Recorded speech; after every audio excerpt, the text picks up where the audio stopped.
In any event, Muslims say the Quran can't be translated. It's not a Quran if it's not an Arabic. Read me your first line there of 96. Recite the Lord in the name of thy Lord. And the next one? Read it, man, from clouds of blood. So it's similar. Mine says, read in the name of thy Lord who createth man from a clot. So since I don't have yours and you don't have mine, we're going to have to follow mine. But if it differs appreciably than yours, stop me, okay? Yeah, that wasn't the Quran that I ordered. As you see, it's supposed to say Pickthall, and it's Rodwell. So I have no idea. Does anyone have a Pickthall or always have Rodwells?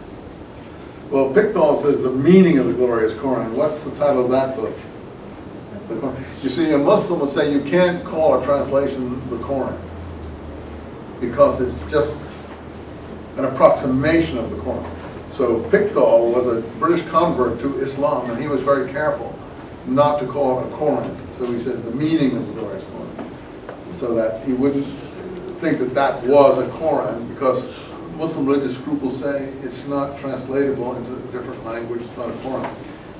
I think that the Jews would have been smart to follow that procedure with their Bible, and they wouldn't have gotten in all the trouble of everyone ripping off their Bible and using it against them, which is what has happened to them historically, that they allowed the Bible to be translated in Egypt, called the Septuagint, and then other groups came along who actually didn't like them, used the Bible, and used it against them.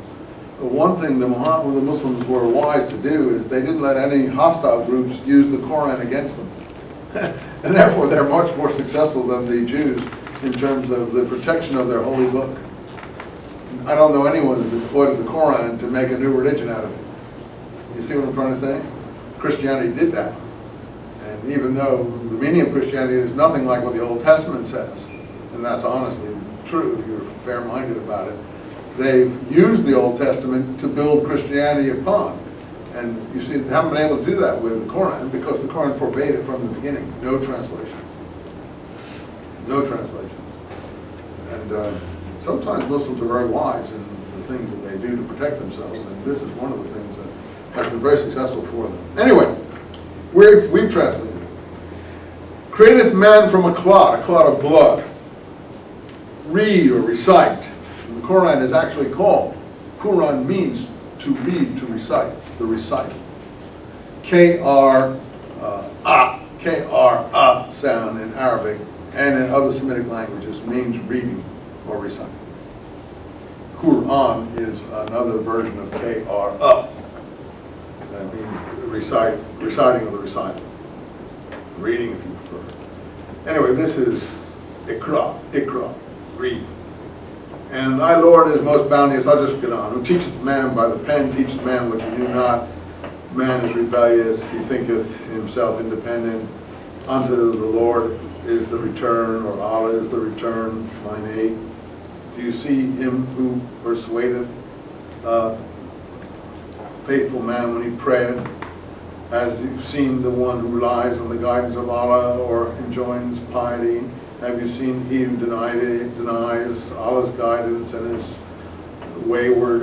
Is he not unaware that Allah seeth? Nay, but if he sees not, we will seize him by the forelock, the lying, sinful forelock, and let call upon him his henchmen. We will call the guards of hell. Nay, obey not you him, but prostrate yourself and draw near, that is, unto Allah. That is the first verse. Now, in English, it really sounds like nothing. But if someone were to recite that in Arabic to you, it would sound really exciting. Anyone here know Arabic this by heart? Can recite it for us in Arabic? Anyone have an Arabic Quran that they can read to us here? Go ahead, give it to us in Arabic. Let's see how good you are. Sorry to embarrass you, but go ahead. It's all right. I'm not going to read it like they do, but I'll read it. All right. They have a different style of Quran readers, don't they? Yes. They kind of proclaim it, don't they? So they have actually even inflate its poetic feeling in the way they, give it a huge sort of significance, even beyond what is normal. So go ahead, read it. It says, اقرأ باسم ربك الذي خلق خلق الإنسان من علق. Now wait now. Allah halak. İnsan What was the last bit there? In some, you said? خلق الإنسان من علق. See, alak, halak, it's rhyme prose. You can hear it, even in, you don't know the Arabic. And that's what's missing here in the English, the rhyme. It's like hearing rap music without the rap, you see? And that's why you don't think it's, oh, that's nothing.